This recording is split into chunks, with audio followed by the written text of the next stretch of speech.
तुम्ही प्रवाहाच्या विरुद्ध का नेहमी जाता? पाण्यात नदीत राहून मगरीशी वैर घ्यायचं नसतं, हाही मला सल्ला दिला जातो.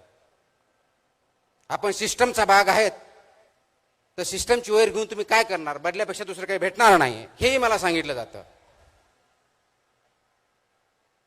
आणि खरा प्रश्न तिथंच आहे.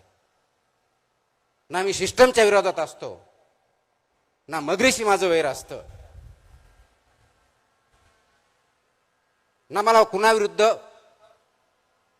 काही भांडण करायचं असतं. माझा प्रश्न असतो की जो प्रवाह आहे, ज्या दिशेने चाललाय, ज्या वेगाने चाललाय, ज्या उद्देशाने चाललाय, तो योग्य आहे का अयोग्य आहे? याच्यावर आपण थोडं थांबूया. 10 सेकंद, 5 सेकंद, 15 सेकंद, 30 सेकंद एवढा विचार करूया. आपण करतो का? तुम्ही स्वतःला प्रामाणिकपणे आता एक प्रश्न विचारा. एक 10 सेकंद मी पॉज घेतो. तुमच्यापैकी किती जणांनी गेल्या 24 तासामध्ये, आय रिपीट, गेल्या 24 तासामध्ये स्वतःकरिता किती सेकंद दिलेले आहेत? I repeat my question. गेल्या 24 तासामध्ये स्वतःकरिता किती सेकंद दिलेले आहेत? आणि ज्यांनी खरोखर सेकंद दिले असेल त्यांनी मला हात वरती करून दाखव. किती हात आहेत? Not even 1%. Not even 1%. आणि स्वतःसाठी म्हणजे काय? पुढचा प्रश्न. विचार करण्यासाठी. स्वतःसाठी म्हणजे झोपण्यासाठी नव्हे,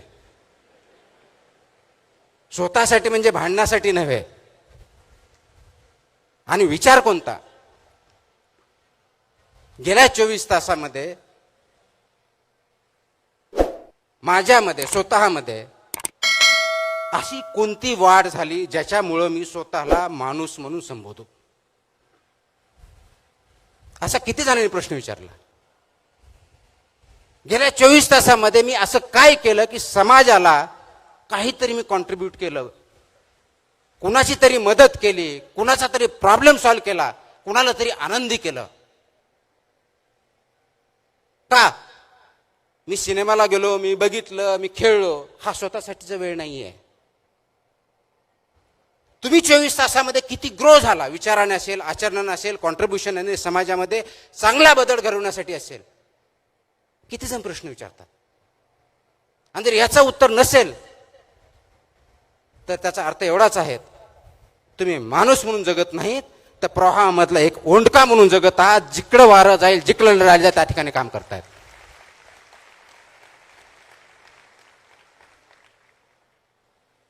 आता निर्णय तुम्हाला घ्यायचा आहे. तुम्हाला ओंडका म्हणून जगायचं आहे का त्या प्रवाहामधला मासा जिवंत आहे, अगदी प्रवाहाच्या विरुद्ध उड्या मारून हवेत तिथं हवा तसा जगू शकतो त्या माशाप्रमाणे जगायचा? हा निर्णय प्रत्येकाने स्वतःच्या बाबतीतला घ्यायचा आहे.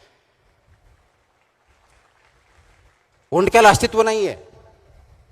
लाट आली तिकडे जाईल, मोठी लाट आली तर नदीच्या बाहेर पडेल, संपला.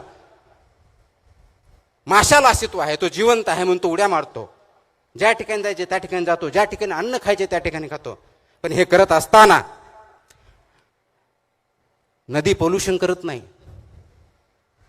प्रदूषित करत नाही, एन्व्हायरमेंटचा प्रोटेक्ट करतो, डायव्हर्सिटी बघतो. आपण करतोय? खूप मोठा प्रश्न आहे. मग तुमच्यामध्ये असा प्रश्न विचारेल की तुम्ही नवीन पिढीवरती टीका